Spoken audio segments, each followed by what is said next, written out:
An fara gasar cin kofin shugaban kungiyar wakilan kafafen yada labarai da ke zaune a jihar Kano. Kuma karo na farko, Comrade Ibrahim Garba Sha'aibu a yankin karamar hukumar Gwarzo, da wasan ake gudanar da shi a makarantar 'yan mata ta garin na Gwarzo. Ƙungiyoyi 16 ne dai za su barje gumansu a yayin wannan gasa. Za a ɗau lokaci ana gudanar da ita, kuma ƙungiyoyi 8 su ne za su kai ga zagaye na gaba, wato zagayen kwata final, kafin da bisani a buga wasannin kusa da na ƙarshe a je zuwa wasan ƙarshe. Ƙungiyar Star United Gwarzo su ne suka fara barje gumunsu da kungiyar Dungurawa United a yan wasan na farko, wanda manya-manyan baki daban-daban suka samu halarta, ciki har da shugaban karamar hukumar ta Gwarzo injiniya Abdullahi Kutama, wanda ya samu wakilcin shugaban matasa na jam'iyyar APC na yankin arewacin Kano Baballa na Fada, da mataimakin shugaban kungiyar marubuta labarin wasanni ta ƙasa reshen arewa maso yamma kuma mai garin Malikawa Garu, Comrade Ruwani Idris Malikawa Garu, da masu girma shugabanni da ke wannan guri,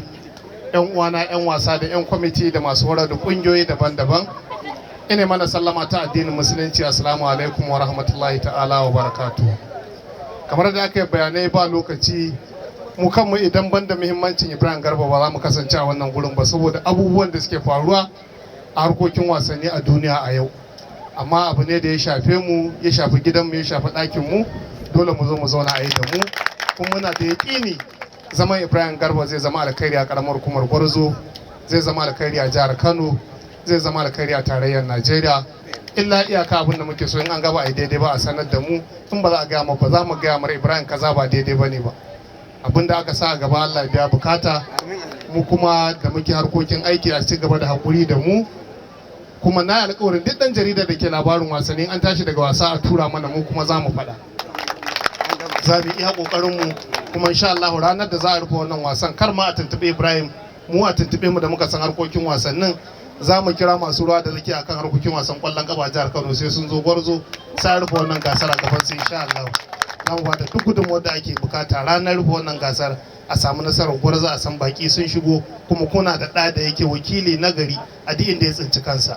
Da wannan muke fatan ai wannan wasa lafiya, Allah kuma ya sanya alkhairi. Duk waɗanda suka shiga wannan al'amari Allah ya saka musu da alkhairi. Mun gode. Babban reshen jihar Kano na kungiyar ta marubuta labarin wasanni Zaharaddin Sale da dai shauran shugabannin reshen na jihar Kano da yake jawabi, Comrade Ibrahim Garba Sha'aibu ya ce sun shirya gasar ne duba ga cewa zuwa yanzu ban abin da matasa ke sha'awa shine harkokin wasanni. Ya kara da cewa sun kuma shirya wasan ne domin zakulo hazikai 'yan wasan da za su iya ci gaba su ci abinci a harkar ta wasanni.